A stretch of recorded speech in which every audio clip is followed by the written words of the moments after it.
Yo, how's it going everybody? It's MacklinGaming, and I'm back with another video, and today it's a bit of a controversial video, because I know all you kids out there might think Breath of the Wild is the best video game ever made, but I'm here to remind you of a little game in the same series called Ocarina of Time, and why I still think that game is the greatest video game ever made, and it is still the goated Legend of Zelda game.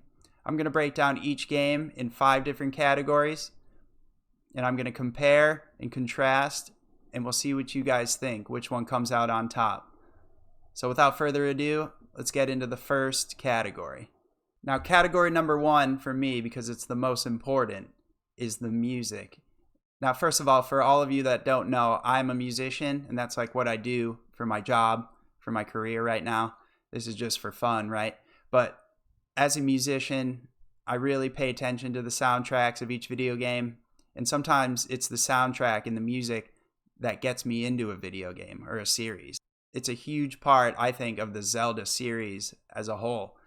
And especially in Ocarina of Time, the music is crucial to the gameplay. It's not just amazing soundtracks in every region that you visit, but you actually have to play the music to progress through the game. It's called Ocarina of Time because you get an ocarina and you learn melodies, and there's such a genius to how you learn these 3-note melodies that are given to you very simply, right? And then it turns into this beautiful piece of music. And not only that, it's required for you to get through the game and progress through the story, right? You need the melodies and you need the songs to open up new dungeons and to finish side quests and to finish main quests. So, and everything from the title screen music, which is just a heartbreaking piece, to the triumphant, adventurous music of Hyrule Field. And then you've got Gerudo Valley with the classical flamenco type of guitar going on. It's just an unbelievable soundtrack. And I love the way that you need to learn to play the melodies on your ocarina to progress through the game. I think that makes the music a very important part of the game, and that's a big reason why I take Ocarina of Time over Breath of the Wild. If we're going to talk about Breath of the Wild's music, it fits perfectly for the style of the game, right? You have a big open world full of exploration. You're going to be out there for hours, and you have this very sparse piano-based soundtrack, right? Where Ocarina of Time soundtrack is very orchestral, and no matter what part of the game you're in, there's always a big piece of music going on. In Breath of the Wild, you have that sparse piano, and it hits just right at the right moments, right? I'm not going to deny that. I love the music in Breath of the Wild, but I think there's just no question here which game has better music. But a big shout out to the musical theme when you're climbing the towers and unlocking the towers in Breath of the Wild. That is a beautiful piece, even though it just lasts for mere seconds. So that wraps up the first category of comparison between Ocarina of Time and Breath of the Wild. And as far as I'm concerned, I think Ocarina of Time wins this one. So that brings us to the second category of comparison here, which is the story. Maybe a more important aspect of the games rather than the music, but I had to just get that one out of the way first. Now, bringing us to the story of each game, let's review Breath of the Wild's story as far as I can keep it straight, right? So you have Link. He's been dead for 100 years. But going back even farther than that, there is something important that happened 10,000 years ago. And then there's the present day when Link wakes up. So you have 3 different timelines here. You have 10,000 years ago, which, what happened? The Sheikah were building and innovating, and they created the Guardians, right? And Hyrule is flourishing. It's doing great. Does Calamity Ganon appear then? Or is it like 9,900 years later, Calamity Ganon takes over Hyrule, and he takes over the Guardians, right? That's why they're out there in the field trying to kill Link, which I think are savage enemies. I think they're awesome. But then you have Link, who gets defeated in a battle, which I like how there's like a tragic part to Breath of the Wild. It's not always a happy story, not a happy ending, right? So Link dies, and Zelda has to bring him to the Shrine of Resurrection, or whatever it's called, where he sleeps for 100 years. And that's cool. But why do they bring up that 10,000 years ago? And then you've got 100 years ago? And then you've got the present where Link wakes up, right? And he's adventuring around, and Zelda's trapped in Hyrule Castle, right?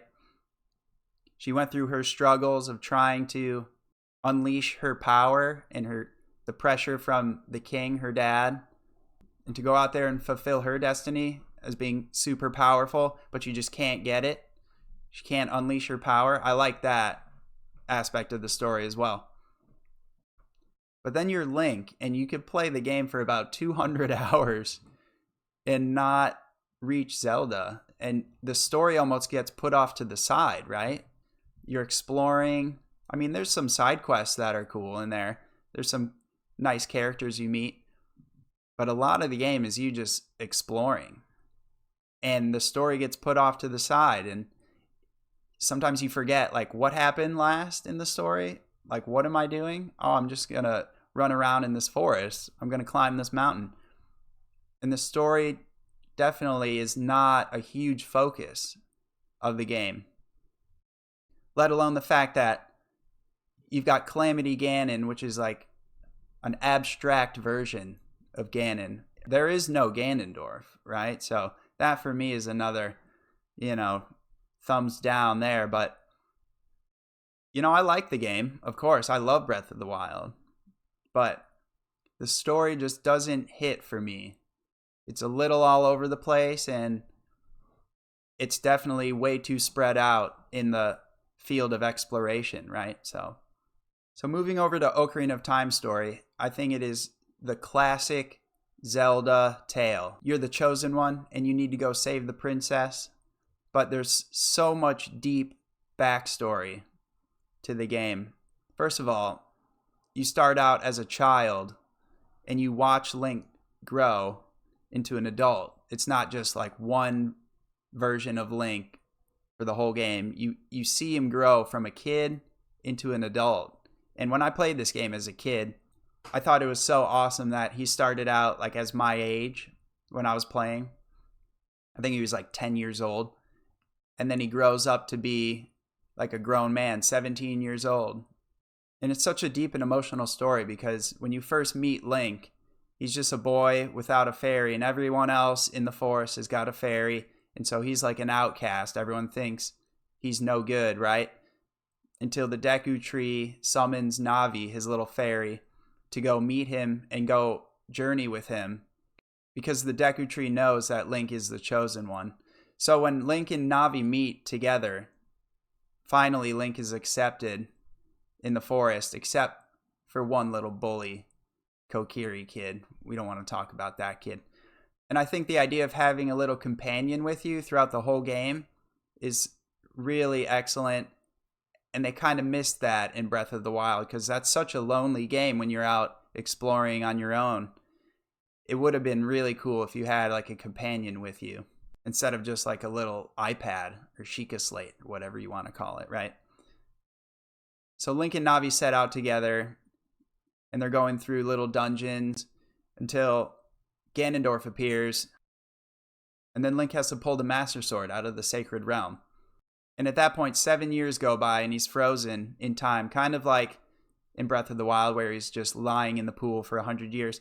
So 7 years go by, and the whole world that Link knew as a boy completely changes. It's gone. His friends are gone.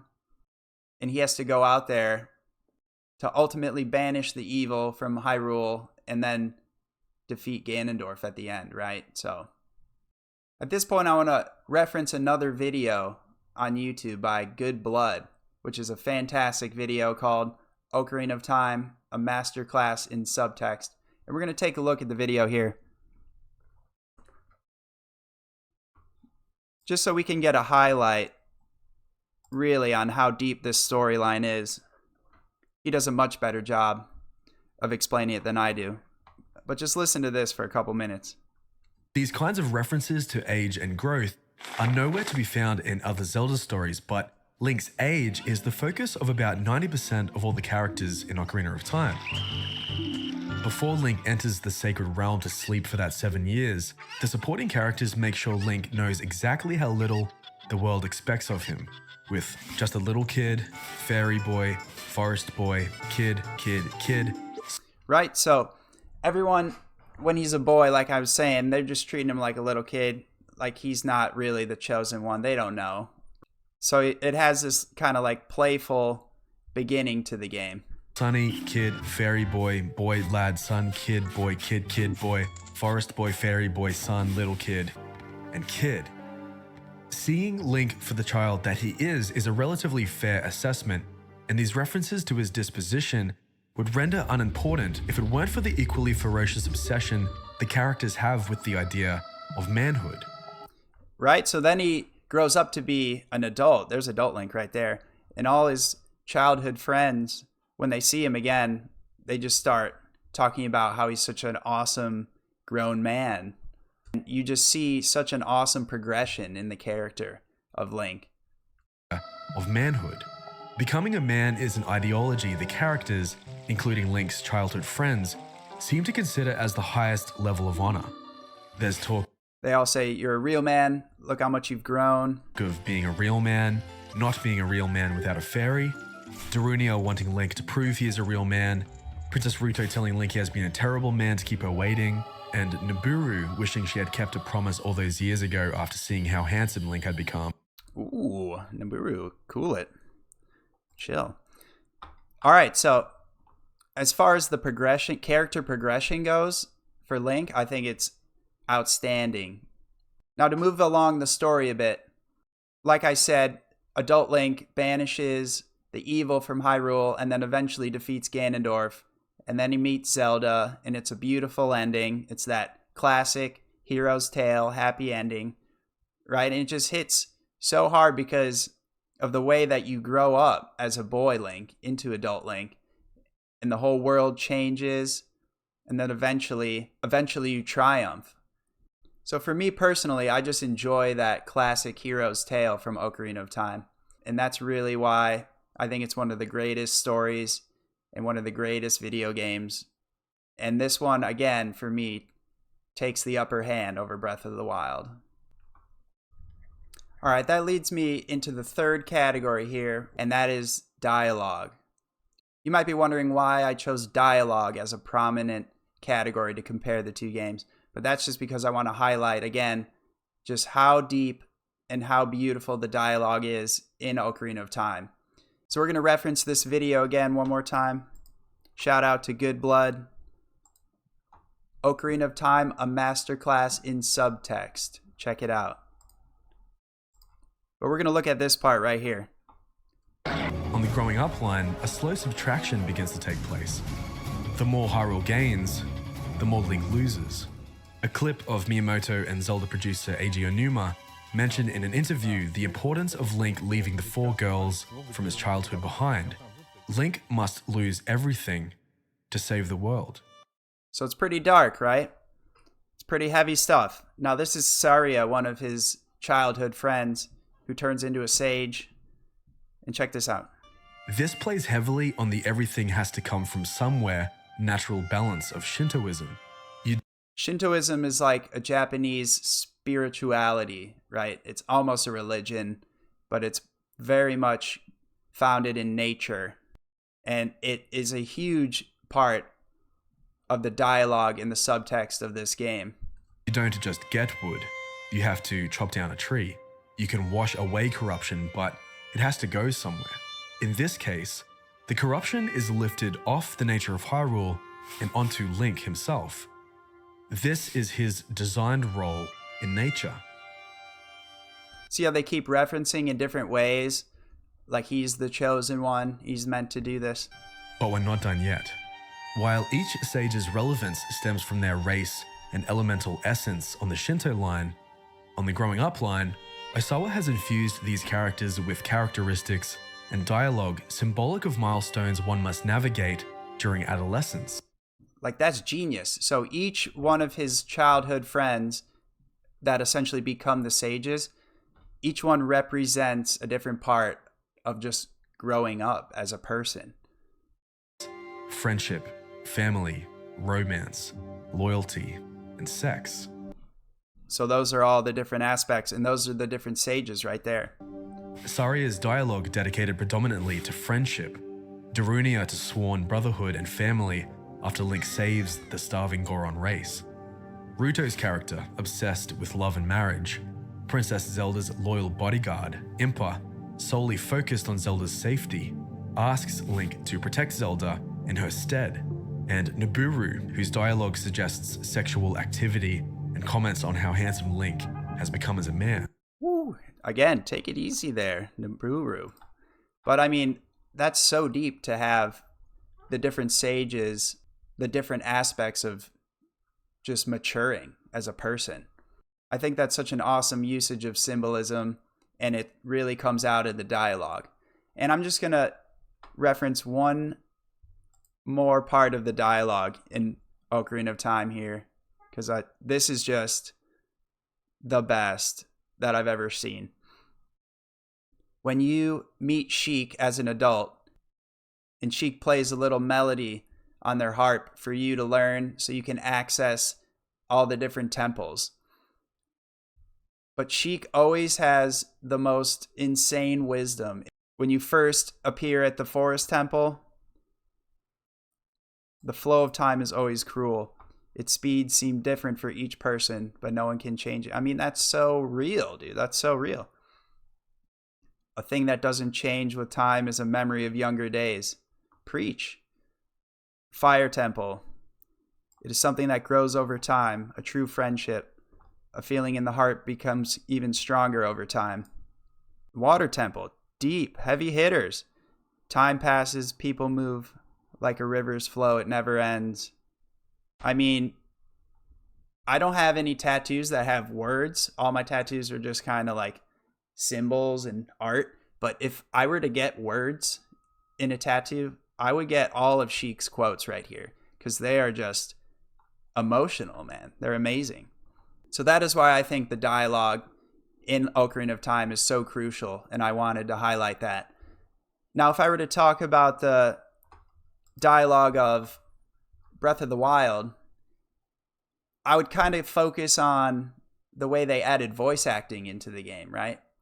That was like the first Zelda game that had voice acting. And that really threw me off. I was like, what is this Goron talking? I didn't know what to expect because I'd never heard them speak, right? And I don't know, it didn't really blow me away. It didn't really hit the right notes for me as far as that's concerned. Other than that, I don't really know what to think about Breath of the Wild's dialogue. I mean, it's there, but I don't think it reaches the level of artistry that Ocarina of Time does. So that's about all I have to say on the dialogue between the two, but I just wanted to highlight that, and I think, again, that's another W for Ocarina of Time. All right, I know you guys are probably upset at this point if you're Breath of the Wild fans, and you might have never played Ocarina of Time, and so you're just getting frustrated at this point. But we'll move to the fourth category, which is exploration. And hey, at this point, I have to bend the knee and give exploration to Breath of the Wild. I mean, that is what that game is all about. That is the most important part of the game, I believe. And while Ocarina of Time has some interesting exploration, I'll mention why in a second. I think Breath of the Wild's exploration is just superior to almost any game. I think Elden Ring's exploration is incredible. But as far as these two games goes, in Zelda games, I think Breath of the Wild's genius, right? Because just the way they created the map for you to be able to see off in the distance something of significance, right? And you just want to go there, you want to go explore. And on the way there, they very strategically placed like enemies and outposts for you to attack, and maybe some Korok seeds, right? So everything is just expertly placed around the map for you to just like endlessly run around and be engaged with the open world. And I think the way they use physics and nature is outstanding. I think it's almost better than any other game, where if you chop down this tree and throw the log into the river, it'll float, and then you can float on the log down the river, right?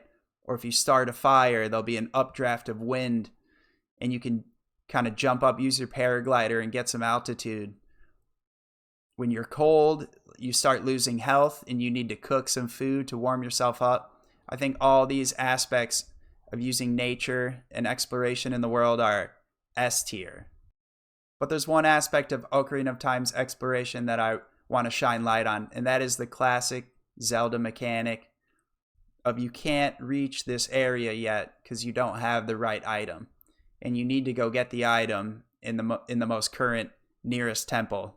And what do I mean by item? That could be like weapons or a hook shot or the bombs, the bomb flowers, or the bow and arrow. And when you start out in the game, there's a lot of areas you can't reach. And you're like, why can't I get here? Like, I want to know what's beyond this region. I want to get into this temple, but I can't. And so you have to go explore elsewhere, and you have to find the item. You have to earn it, defeat a boss. You'll open the chest with the best little musical jingle. And when you get that item, it opens up more of the game world to you. So then you can go to this new region or this new temple and explore. And that feeling of like satisfaction when you succeed, when you get those items and you're finally opening up more of the game, I think that's a huge feeling of progression. And I really enjoy that. I know they took that out of Breath of the Wild, like consciously. They want you to be able to go to any dungeon in any order and explore the whole map. There's nothing like blocked off from you. But I actually really enjoy that classic Zelda mechanic, right, of exploration, where the whole game isn't open to you. You have to earn it by finding the correct weapons. All right, at this point, you can call me an old millennial if you want, but I really enjoy that part. But still, I'm going to give this one to Breath of the Wild. All right, guys, that brings us to the final category here. And I wanted to save this one for last just to really hammer it home on you guys, right? Because this is no question which game is better in this category. And that is the dungeons. I mean, come on. The dungeons are so good in Ocarina of Time. And I think even more so, the dungeons are bad in Breath of the Wild, right? And I think in Tears of the Kingdom, they really focused on trying to improve the dungeons or the temples, to which I really enjoy those a lot more so than Breath of the Wild. But man, let's talk about the dungeons in Ocarina of Time. I mean, when you're a kid, you've got dungeons that are formed in nature, right? You've got the Deku Tree. You've got Dodongo's Cavern. And then you're inside Jabu Jabu's belly, like the belly of a great whale, which is such a classic old like mythic tale, like, oh, a boy falls into the mouth of a whale, right? Moby Dick or whatever it is. Then you grow up as an adult and you go through more temples. I remember as a kid playing through Ocarina of Time, and I beat the three dungeons as a kid. And I thought that was the game. And when I realized like you become an adult and you have to go through 5 more temples, I was like, oh my God, this game is massive. So for the Nintendo 64 back in 1998, I mean, Ocarina of Time was a massive game in length and scope. And a lot of it had to do with those 5 more temples popping up as an adult. And each of these dungeons has an element of nature still to it. You've got the forest temple, the fire temple, right? The water temple. Don't get me started. All right, so maybe that's one temple that's no good. It's just so confusing, so much backtracking. No one loves the water temples in Zelda games. Let's be real. But they just have beautiful puzzles within them. And in each one, you gain that unique item or weapon. And then the temple is like based around that weapon. You have to use it. You have to use it against the boss. It's like genius how they introduce a new item to you. and then they revolve the gameplay around that. So I think that's awesome in Ocarina of Time. And in Breath of the Wild, you've got the 4 divine beasts, which when you get into them, it's like a confusing puzzle of rotating different parts of them in order to open up the little consoles that you have to activate. And each one feels the same, right? There's really not a huge difference except for the shapes of each divine beast when you're inside them. But you're still rotating each one, and you're trying to figure it out, and it's confusing. I mean, I got it done. I beat the game like 4 times, right? I'm not saying it's hard. It's just like there's no real artistry to the puzzle creation in the dungeons, in the divine beasts. So I think that there's not much else to say about the dungeons. I think that is a slam dunk for Ocarina of Time. All right, guys, we've made it to the end of the video. I hope you're not mad at me. I hope you're still with me. And I hope if you haven't played Ocarina of Time, but you love Breath of the Wild, maybe you'll find a way to play this game. It's on the 3DS. It got a remaster. It's also on Nintendo Switch Online. You can play the original game up-resed. It's beautiful. The music is incredible. The storyline, the dialogue. I think all of these reasons make it the quintessential Legend of Zelda game. And that is why I believe it is better than Breath of the Wild. Thank you guys for watching. If you enjoyed the video, subscribe, leave a like, and I'll see you guys in the next one. Peace.